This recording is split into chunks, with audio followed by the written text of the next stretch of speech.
my name is Kende Adegoke, otherwise known as Kenny Crown. I'm a writer, I'm a podcaster, I'm a speaker, I'm a liberation and intentional lifestyle coach.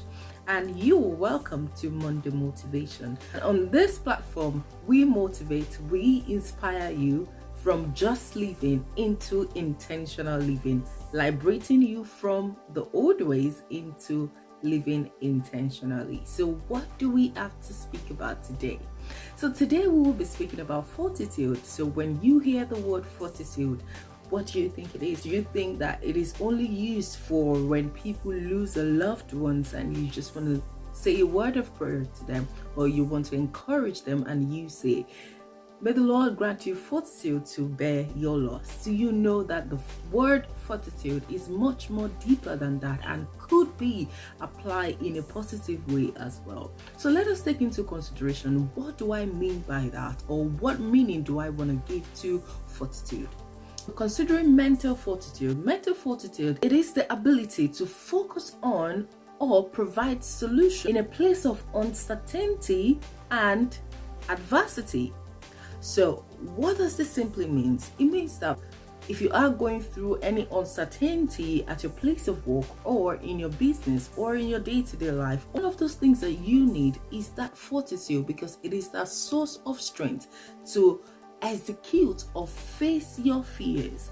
It is that strength to be able to execute solution even in that time when you know that it may not come out right. So it is that zeal, that passion, that force that drives you to execute solution even when people are saying it is impossible. You walking it through and bringing out positivity out of it. But take for instance, you are under pressure. So if you give into pressure, that means that whatever you are doing, that you are quitting, is going to die prematurely. When you try to encourage yourself or find strength to be able to pull through, even where you can see that nothing is coming out of it, or peradventure you have a vision of how something is going to look like, if you're able to stretch your capacity, you will be able to get that result that no one else has gotten in time past. So it has to do with you thriving, working with that first to get a result. Okay. This is absolutely necessary or required in mental fortitude. The first one is patience. With patience, it means that you can tolerate things. You know that the first attempt or the second attempt or the third attempt could fail, but you are patient enough to know that the result is what matters. The vision of what you have seen before is what matters. So that keeps you, that drives you, that gives you a sense of calmness, even when you know that it isn't working at the moment, but it is still going to work eventually.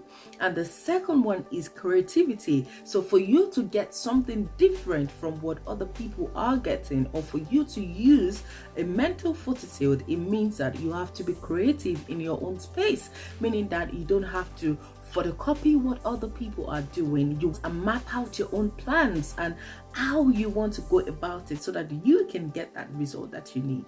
Another one is exploration. You know that you have to explore all options. You will not be limited, but you are going to explore, you are going to test, you are going to try every possibility to be able to achieve that particular thing that you want to achieve, or what you know, or that what you are thinking could be the solution for what you are looking for. After creating, exploring, and you keep encouraging yourself to be patient, then you need to start executing.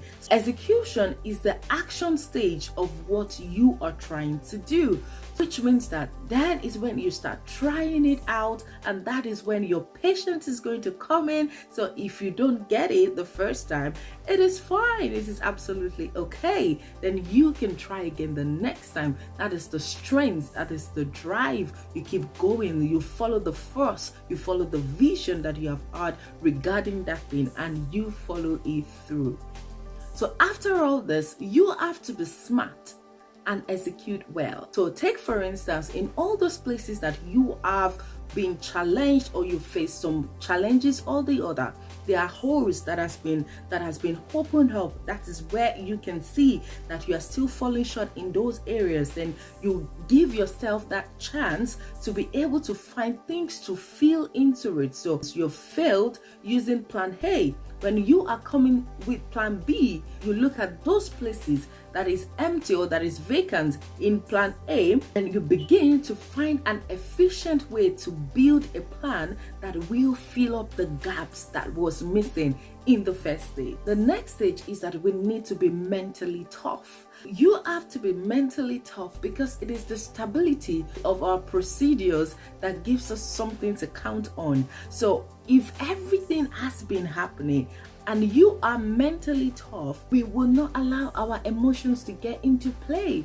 We will not let that tiny voice tell us that we have failed already. So we have to be tough in our mindset. We have to be able to fight it and know that mistakes are different from failure. So fight it and then we continue on it, because the stability is our procedure that we should count on. Also, delegate tasks. You cannot do it all by yourself. So you have to delegate some other things to some people so that you can focus on the most immediate things that needs your attention. That way, you are setting your priorities and things that needs your time at that particular point in time. So it means that you will not only focus on your failure or your success, because sometimes you may think that you are making progress while you are not. So you have to prioritize what you are doing now, how you are doing it, when you are doing it, and is it absolutely necessary, or are you doing it at the right time? And the last one is you need to self-evaluate. Evaluate yourself. Go through everything that you've been through, the process, the plans, and see how you are doing with them. See what progress you are making, see what errors you are making, and then try to reshuffle around and see how it is going to work out. We all need mental fortitude when it comes to our day-to-day life, when it comes to work, when it comes to our business, when it comes to our children, when it comes to our lifestyle. Because if we do not have a mental fortitude, then we will not be able to excel beyond where we are right now. We will think that we are making progress while we are actually crawling like a snail, and you do not want to do that. So listen to what Oprah Winfrey has to say. It is confidence in our body, mind, and spirits that allows us to keep looking for new adventures. Wow. So within you, it is the confidence that you have in yourself that will make you look and search for something new, and that will help you pursue them and you possessing them. Dr. Benjamin Spock said something. He said, trust yourself. You know more than you think you do. So it is now time to begin to live that life beyond what you think you are right now. You are so much more. And until you realize that, you understand that, and you begin to work in that, with the fortitude, with your mental fortitude, you know that there is no boundaries you cannot break. So till I see you again next week, don't stop breaking barriers. Do not let your fears get into the way, but instead live above it. See you next week. Bye now.